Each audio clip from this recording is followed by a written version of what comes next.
الحمد لله الذي غرس لنا شجرة طيبة أصلها ثابت وفرعها في السماء، والصلاة والسلام على رسولنا الذي بنى لنا بيتا سيته في الآفاق والأنحاء، وعلى آله وأصحابه النجباء. أما بعد، فقد قال الله تبارك وتعالى في كتابه المجيد والفرقان الحميد: أعوذ بالله من الشيطان الرجيم، بسم الله الرحمن الرحيم. وسارعوا إلى مغفرة من ربكم وجنة عرضها السماوات والأرض أعدت للمتقين. وعن أبي هريرة رضي الله تعالى عنه قال: قال النبي صلى الله عليه وسلم: انظروا إلى أسفل منكم ولا تنظروا إلى من هو فوقكم، فهو أجدر ألا تزدروا نعمة الله، أو كما قال النبي صلى الله عليه وسلم. صدق الله العظيم وصدق رسوله النبي الكريم، ونحن على ذلك لمن الشاهدين والشاكرين، والحمد لله رب العالمين.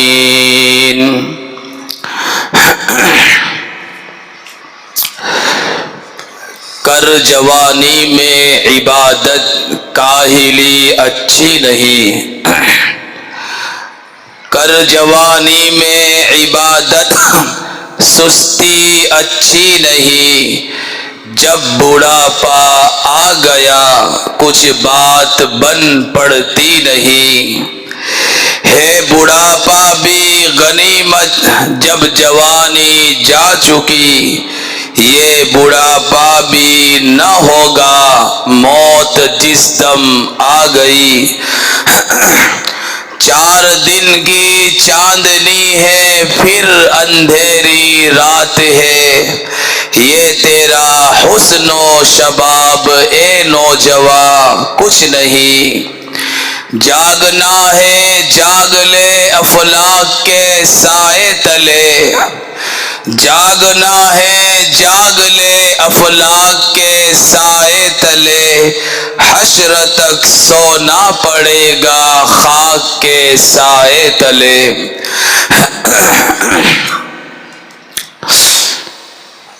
دنیا میں بسنے والا ہر انسان اگر اپنی حقیقت پر غور کرے کہ اللہ تعالیٰ نے کیسے ناپاک لطفے سے ایک حسین اور جمیل سانچے میں ڈھالا ہے، وَلَقَدْ خَلَقْنَا الْإِنسَانَ فِي أَحْسَنِ تَقْوِيمٍ، ایسی شکل و صورت سے اللہ تعالیٰ نے اسے مزین کیا ہے کہ چاند بھی اس کا مقابلہ نہیں کر سکتا۔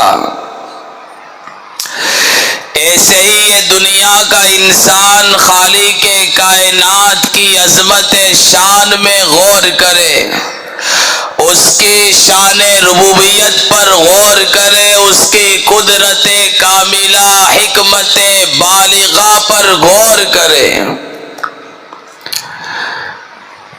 تو دل میں یہ داعیہ پیدا ہوگا کہ جس مالک نے یہ ساری کائنات میرے لیے بنائی، چاند کو بنایا، سورج کو بنایا، ستاروں اور سیاروں کو بنایا، بہتے دریا بنائے، بہتی ندیاں اور نالے بنائے، اونچے اونچے پہاڑ بنائے، چہچہاتی چڑیوں کو وجود بخشا، تو کیا اس خالق و مالک کا مجھ پر کوئی حق نہیں؟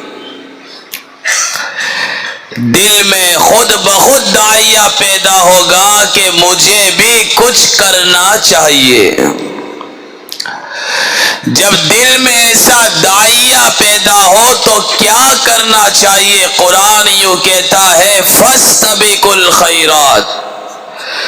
جب دل میں نیکی کرنے کا جذبہ پیدا ہو، دل میں نیکی کرنے کا داعیہ پیدا ہو، تو نیکی کرنے کے اندر دوڑ پڑو۔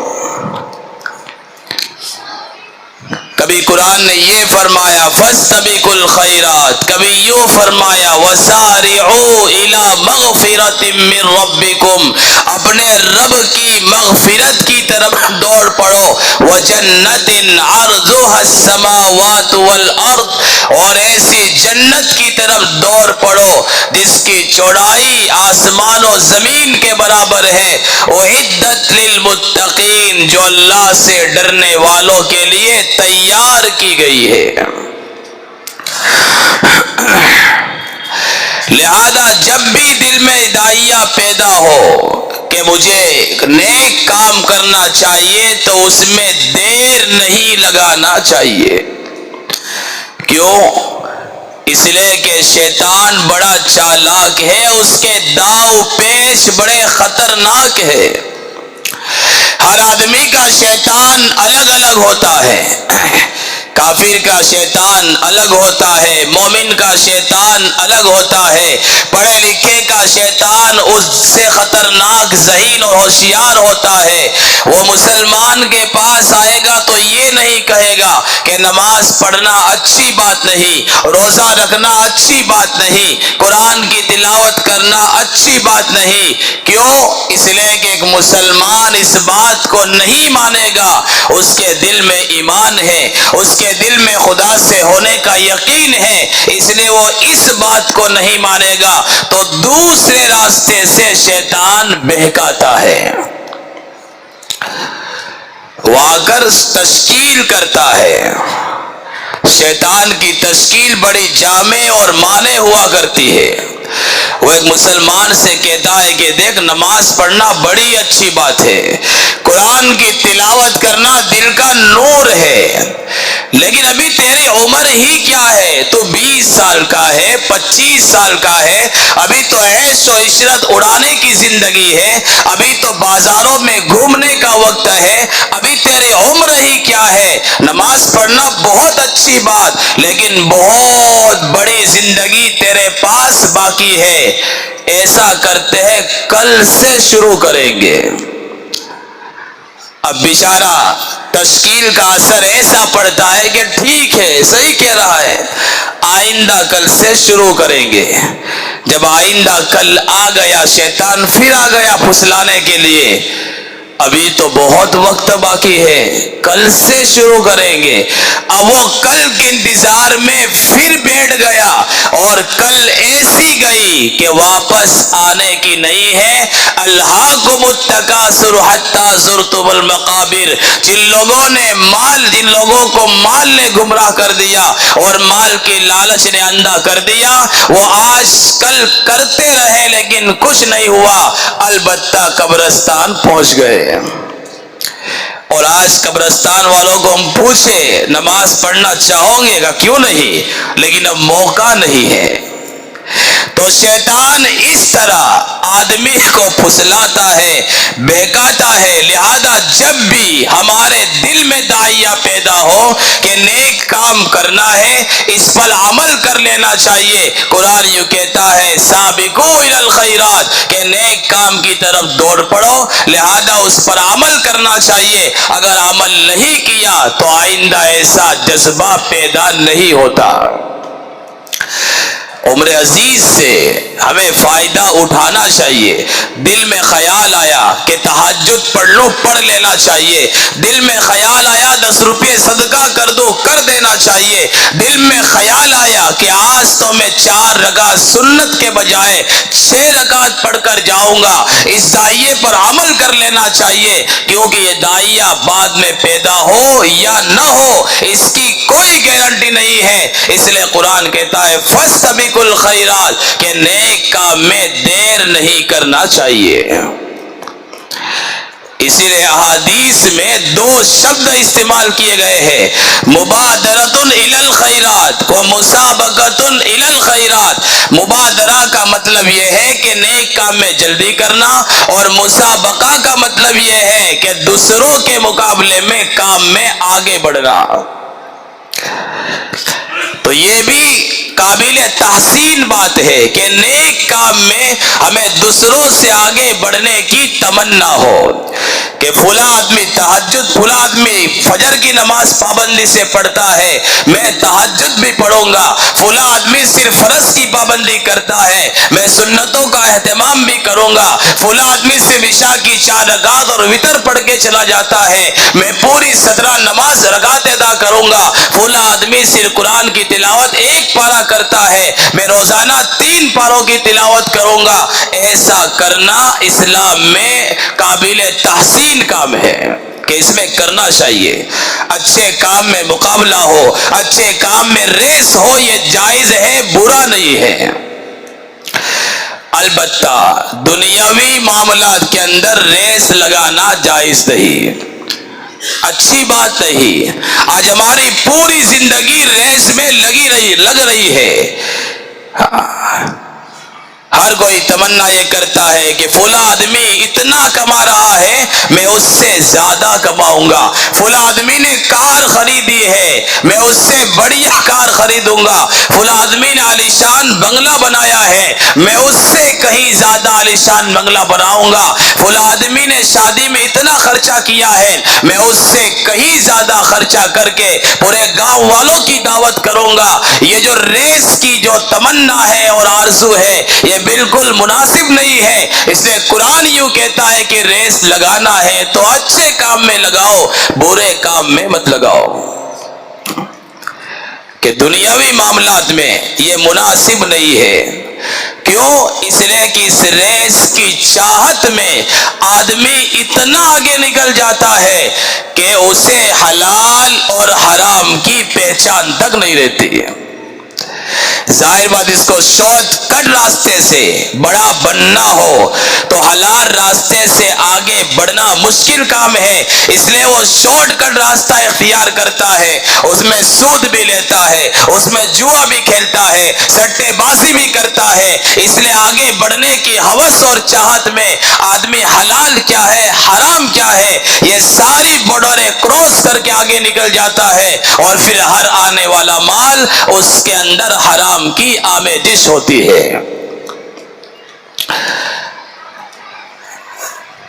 آج سے 1450 سال پیچھے چلتے ہیں. مدینہ منورہ کا زمانہ ہے. نبی کریم صلی اللہ علیہ وسلم نے مسجد نبوی میں کھڑے ہو کر اعلان کیا ہے کہ دشمنوں سے لڑنے کے لیے جانا ہے اور تبوک جانا ہے. غزوہ تبوک بڑا کٹھن غزوہ تھا. ایسا صبر آزما اور ایسی صبر آزما مہم کہ شاید اس سے پہلے اور اس کے بعد ایسا کوئی غزوہ پیش نہیں آیا ہوگا. گرمی اتنی سخت تھا کہ آسمان شعلے برسا رہا تھا، زمین آگ اگل رہی تھی، ہر طرف سخت گرم ہوا کا ماحول تھا. پاس میں سواریاں نہیں ہے، پیسے موجود نہیں ہے، سروں پر باغیچے پکنے کے لیے تیار ہے، کھجوریں پکنے کے لیے تیار ہے، جس کھجوروں پر سارے سال کا دار و مدار تھا. اور پیارے آقا نے اعلان کر دیا کہ ہر فرد کو اس غزوے میں چلنا ہے. یہ فرما کر نبی کریم صلی اللہ علیہ وسلم کھڑے ہوئے اور کہا کہ کوئی بھی پیچھے نہیں رہے گا، لہذا سواریاں میسر نہیں ہے، کھانے پینے کا سامان میسر نہیں ہے، رقم اور پیسے میسر نہیں ہے، اس لیے تم سے جو کچھ ہو سکتا ہے ہر ایک چندہ لا کر یہاں پر اکٹھا کرے۔ اور آپ نے اس کے ساتھ ایک جملہ کہا کہ جو کوئی کچھ بھی لائے گا میں ضمانت لیتا ہوں اس کے لیے جنت کی۔ بس صحابہ کو اور کیا چاہیے؟ وَسَارِعُوا إِلَىٰ مَغْفِرَةٍ مِّن رَبِّكُمْ وَجَنَّةٍ عَرْضُهَا السَّمَاوَاتُ وَالْأَرْضِ۔ پیارے آقا کی زبان مبارک سے جنت کی گارنٹی مل گئی، جنت کی ضمانت مل گئی۔ ہر صحابی اپنے گھر گیا۔ عمر فاروق فرماتے ہیں کہ میں گھر پر گیا، اپنے ہر مال کا میں نے آدھا آدھا حصہ کیا۔ کپڑے تھے آدھے لے لیے، آدھے گھر میں چھوڑ دیے، پیسے تھے آدھے لے لیے، آدھے گھر میں چھوڑ دیے۔ گھر میں جتنا سامان تھا اس کا آدھا لیا اور لے کر چلا پیارے آقا کی خدمت میں، اور دل میں تمنا کرنے لگا اس وقت میرے پاس بہت زیادہ مال ہے، یہ موقع ہے صدیق اکبر سے آگے بڑھنے کا۔ یہ ہے مسابقۃ الی الخیرات کہ نیکی کے کام میں ریس لگانا، یہ اچھی بات ہے۔ عمر نے کبھی یہ نہیں سوچا عبد الرحمن بن عوف بڑے مالدار ہے میں ان سے بڑا مالدار بن جاؤں، حضرت عثمان بڑے مالدار ہے ان سے زیادہ مالدار بن جاؤں، یہ نہیں سوچا۔ البتہ ضرور یہ سوچا کہ آج صدیق اکبر سے نیکی کے کام میں آگے بڑھنے کا موقع ہے۔ لے کر آ گئے پیارے آقا کے پاس، صدیق بھی اس طرف سے آ گئے۔ پیارے آقا نے پوچھا کہ عمر گھر میں کیا چھوڑ آئے ہو؟ کہا کہ اللہ کے رسول آدھا جہاد کے لیے لے آیا ہوں، آدھا گھر میں چھوڑ آیا ہوں۔ آپ نے برکت کی دعا دی۔ صدیق سے پوچھا گھر میں کیا چھوڑ کر آئے ہو؟ فرمایا کہ اللہ کے رسول، اللہ اور اس کے رسول کو چھوڑ کر آیا ہوں، باقی سارا سمیٹ کر آپ کی خدمت میں لے آیا ہوں۔ عمر نے کہا کہ مجھے یقین ہو گیا کہ میں صدیق سے نیکی کے کام میں کبھی بڑھ نہیں سکتا۔ لیکن جو ایک داعیہ پیدا ہوا، جذبہ پیدا ہوا نیکی کے کام میں آگے بڑھنے کا، ایسا ہمارے اندر پیدا کرنے کی ضرورت ہے۔ اسی لیے فاروق اعظم نے صدیق اکبر سے ایک مرتبہ کہا کہ صدیق مجھ سے ایک معاہدہ کر لو۔ کیا معاہدہ؟ کہ میری زندگی کی ساری نیکیاں تم لے لو، میری زندگی کی ساری نمازیں تم رکھ لو، میری زندگی کے سارے روزے، قرآن کی تلاوت، زکوٰۃ، صدقہ، خیرات اور اللہ کے راستے میں کیا ہوا جہاد، ساری پونجی تم لے لو، البتہ ہجرت میں گزاری ہوئی 3 راتوں میں سے ایک رات مجھے دے دو، کیونکہ وہ تمہاری ایک رات میرے ساری زندگی کے اعمال پر بھاری ہے۔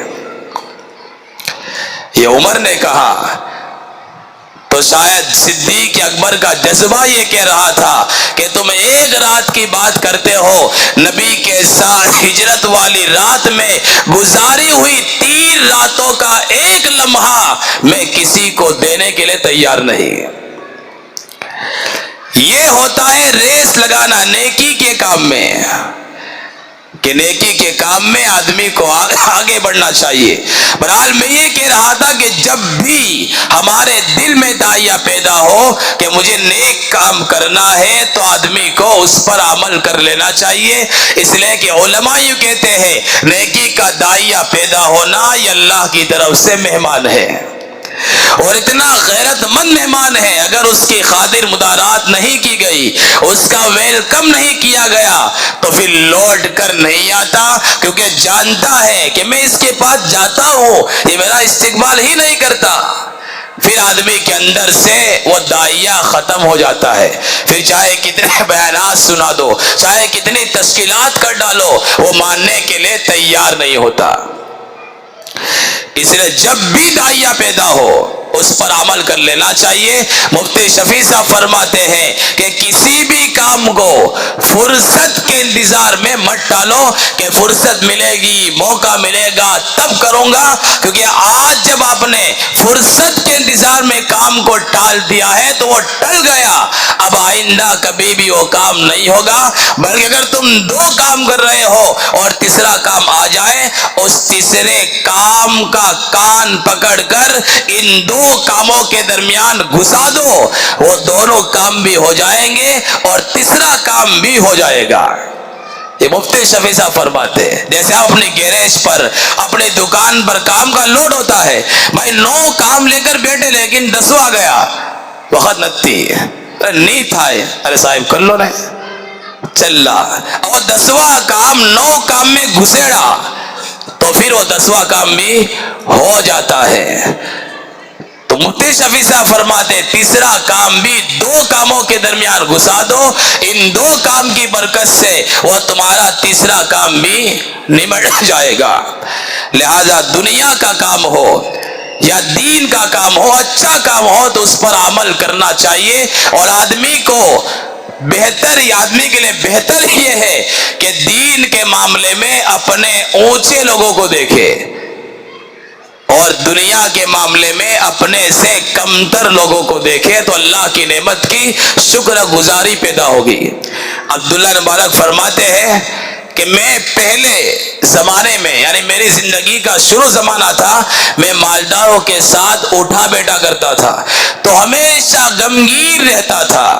جس مالدار کے پاس جاؤں اس کا بنگلہ میرے بنگلے سے اچھا، اس کا پلنگ میرے پلنگ سے اچھا، اس کا کھانا میرے کھانے سے اچھا، تو ہمیشہ میں رنج و غم میں رہتا تھا۔ پھر میں نے وہ زمانہ چھوڑ کر اپنے سے کم لوگوں کے ساتھ بیٹھنا شروع کر دیا تو مجھے راحت مل گئی۔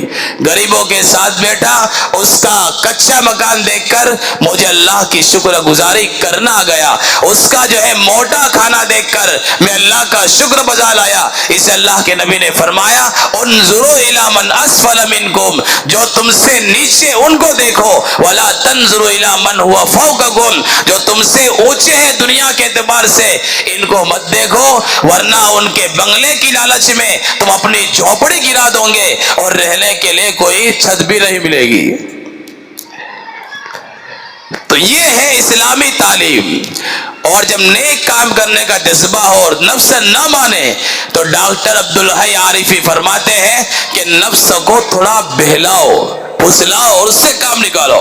اور پھر اپنا واقعہ بیان کیا کہ میں ایک مرتبہ تہجد کے لیے اٹھا، تہجد کی پابندی تھی میری، تہجد کے لیے اٹھا، آنکھ کھل گئی، کمزور ہو گیا تھا، عمر زیادہ ہو گئی تھی، بڑھاپا آ گیا تھا۔ میری آنکھ کھلی تو نفس نے کہا کہ تو بیمار ہے، کمزور ہے، عمر رسیدہ ہے، اگر تو آج تہجد نہیں پڑھے گا تو کون سا حرج ہے؟ ویسے بھی تہجد کی نماز فرض نہیں، واجب بھی نہیں ہے، اور نہیں پڑھے گا تو کوئی گناہ بھی نہیں ہوگا۔ میں نے کہا تیری بات بالکل صحیح ہے کہ تہجد فرض نہیں ہے، واجب بھی نہیں ہے، میں کمزور بھی ہو گیا ہوں۔ پھر میں نفس سے کہا کہ جب آنکھ کھل گئی ہے تو ایسا کرتا ہوں کہ بستر پر بیٹھے بیٹھے دعا کر لیتا ہوں، نماز نہیں پڑھتا، کیونکہ یہ دعا کی قبولیت کا وقت ہے۔ کہتے ہیں کہ میں نے دعا شروع کر دی، دعا کر لی تو میں نفس کو بہلایا کہ دعا ہو گئی ہے، تو جب آنکھ دعا کرتے کرتے نیند چلی گئی ہے تو ذرا استنجا تک ہو جاؤ، استنجا کر لوں۔ یوں کر کے میں نفس کو لے گیا استنجا خانے، استنجا سے فارغ ہوا، باہر نکلا تو نفس کو بہلایا کہ جب آ ہی چکا ہوں تو وضو کر لیتا ہوں، کیونکہ وضو کرنے کے بعد جو دعا ہوتی ہے وہ زیادہ قبول ہوتی ہے۔ یوں کر کے میں نے وضو کر لیا، وضو کر کے آنے کے بعد بستر پر بیٹھ گیا اور پھر دعا شروع کر دی۔ پھر میں نفس سے کہا کہ روزانہ تو جہاں دعا مانگتا ہے اگر وہاں جا کر مانگے تو اور زیادہ قبول ہوگی، یوں کر کے میں نے اپنے آپ کو اٹھایا اور مصلی پر جا کر کھڑا ہو گیا اور پھٹاک کر کے 2 رکعت تہجد کی نماز کی نیت باندھ لی اور 2 رکعت پڑھ لی. کہ اس طرح نفس کو بہلا کر پھسلا کر جو ہے آپ کام نکال سکتے ہیں اور نیک کام کے دائیں پر عمل کر سکتے ہیں. آج آپ جمعہ پڑھ کے جا رہے ہیں، نفس کو بہلائے، آج اثر پڑھ لیتا ہوں، کل سے نہیں پڑھوں گا. آج کی اثر پڑھ لی، پھر واپس کل کا دن آیا کہ آج پڑھ لیتا ہوں، کل نہیں پڑھوں گا.